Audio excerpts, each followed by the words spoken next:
Hey everyone, welcome back to the B-Movie Bunker. Today we're looking at 1983's Warriors of the Wasteland, also called The New Barbarians, brought to us by Enzo G. Castellari. It's 2019, and the apocalypse has happened. Oh, the apocalypse, everything's destroyed.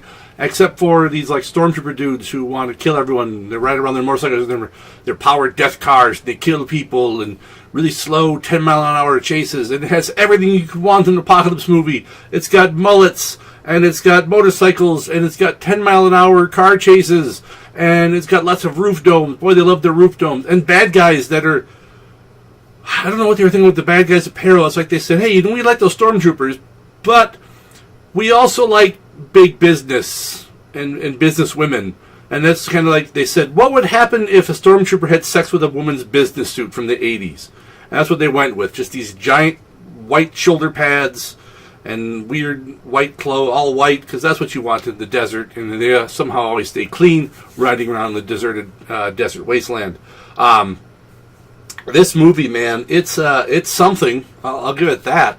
Did I mention it has mullets and roof domes and big shoulder pads? And definitely a sign of the 1980s. Oh my gosh, it's a sign of the 80s. You have villains where it's like, we want to be evil, but on the off chance it doesn't work out, we might want to join ABBA, if that's possible. Could we?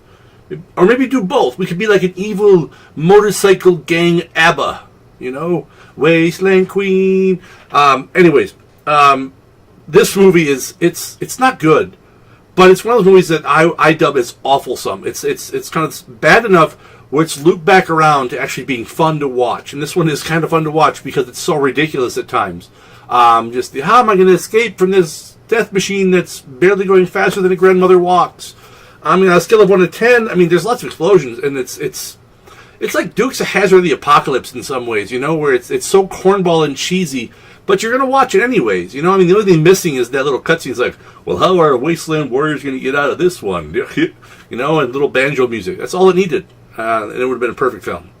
Not really, but anyways, Warriors of the Wasteland, just cheesy 80s post-apocalyptic fun? Question mark. If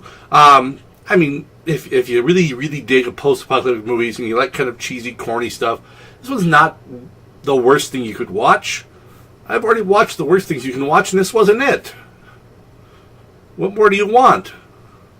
I guess you could watch Mad Max again. So, that's all I really got for this one. Till next time, watch out for roving gangs of crazy ABBA impersonators.